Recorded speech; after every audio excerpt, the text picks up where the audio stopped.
Let's set the scene. Mark It's June Rutte, 25th, the 2025. NATO chief, who is your friend. He called you daddy earlier. Do you regard your NATO allies as kind of children? No, he likes me. I think he likes me. If he doesn't, I'll let you know. I'll come back and I'll hit him hard, okay? No? He did it very affectionate. Daddy, you're my daddy. And the world's most powerful military alliance, NATO, has gathered in The Hague. This is a serious affair, with leaders from 32 nations discussing defense spending and geopolitical stability. At the center of it all are two key figures. First, you have Donald Trump, the once and current president of the United States, a man whose relationship with NATO has been, to put it mildly, a roller coaster of threats and occasional praise. Then there's Mark Rutte, the former Dutch prime minister who took the helm as NATO's Secretary-General in 2024. Rutte is known for his diplomatic skills, which he would certainly need. The location, The Hague, is literally the international city of peace and justice. Oh, the irony. The summit was humming along with the usual discussions about Article 5 commitments and defense budgets, the kind of stuff that makes international relations nerds very excited and everyone else very sleepy. The topic shifted to the tense situation between Israel and Iran, a conflict that keeps global leaders on edge. President Trump, in his characteristically blunt style, simplified the complex standoff by comparing the two nations to misbehaving children. He described them as two kids in a schoolyard who just wouldn't listen. This set the stage for one of the most bizarre and unforgettable moments in modern diplomatic history. It was a classic Trumpism reducing a powder keg situation to a simple, almost cartoonish analogy. Responding to Trump's schoolyard analogy, Mark Rutte decided to jump in and extend the metaphor. Perhaps aiming to flatter or simply to connect with Trump's conversational style, Rutte interjected with a line that would echo around the world. He said, "Daddy has to sometimes use strong language to get them to stop." In that moment, the daddy in this strange diplomatic play was, unequivocally, the President of the United States. Rutte's comment was clearly meant to refer to America's perceived role as the ultimate authority figure within the global power structure, the parent who has to step in when the kids get out of line. It was a loaded term, packed with implications of power, dependency, and control. President Trump, for his part, did not seem offended or confused. In fact, he appeared to relish the moment. At a press conference later that day, he recounted the exchange with a grin. "I think he likes me," Trump told the assembled reporters, who responded with a wave of laughter. He added, "He did it very affectionately. Daddy, you're my daddy." Trump's enthusiastic acceptance of the nickname transformed it from a potentially awkward slip of the tongue into a validated, headline-grabbing term of endearment.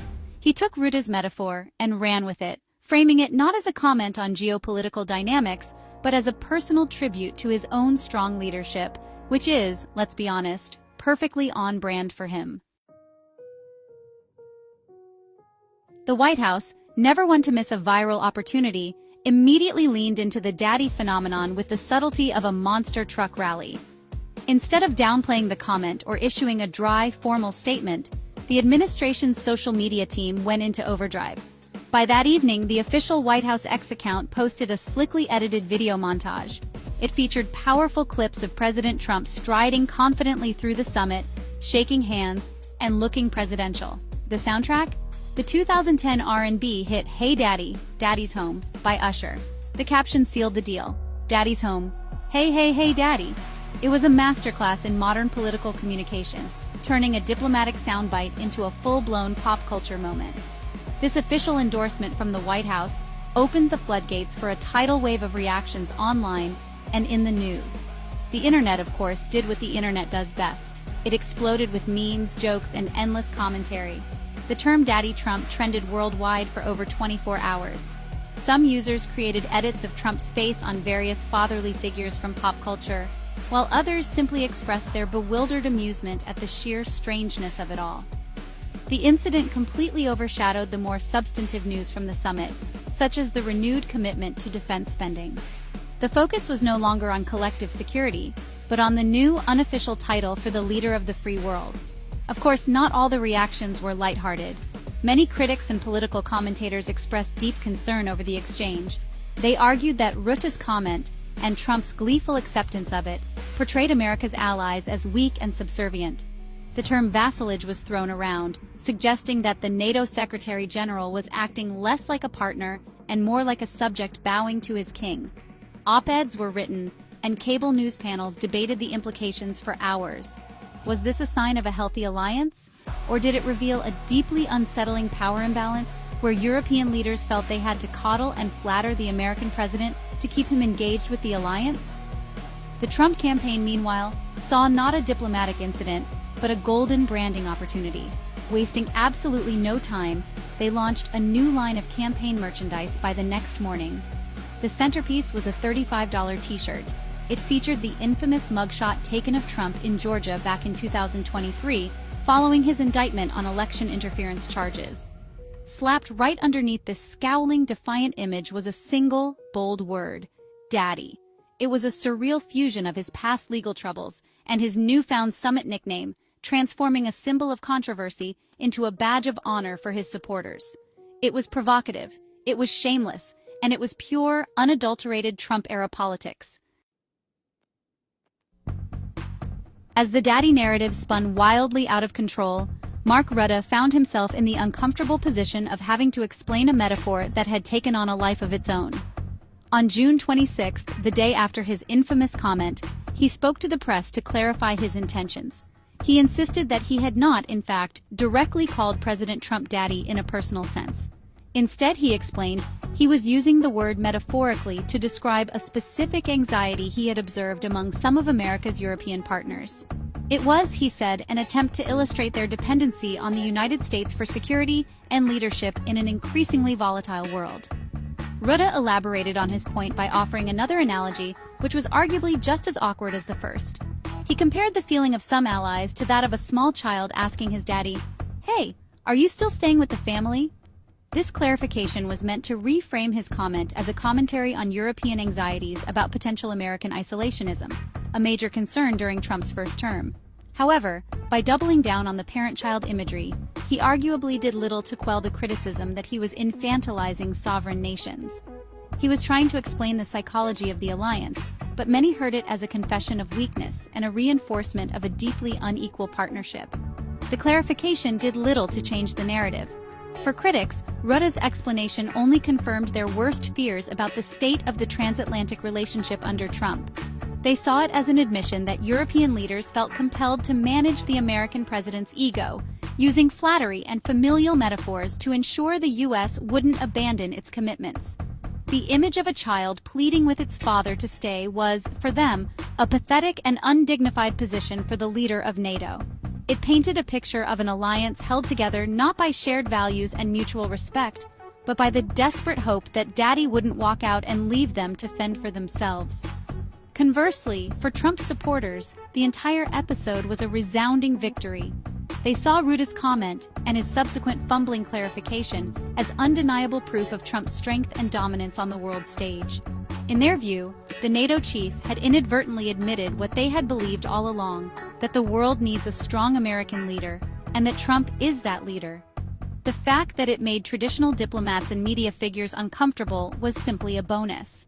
It reinforced their belief that Trump's unconventional, no-nonsense style was effective, and that other world leaders, when push came to shove, recognized him as the one truly in charge. Ultimately, the Daddy incident became much more than just a bizarre, meme-worthy moment. It served as a powerful symbol of the ongoing debate about America's role within NATO and the wider world. The story gained so much traction because it tapped directly into the core anxieties and power dynamics that have defined the alliance for the past decade.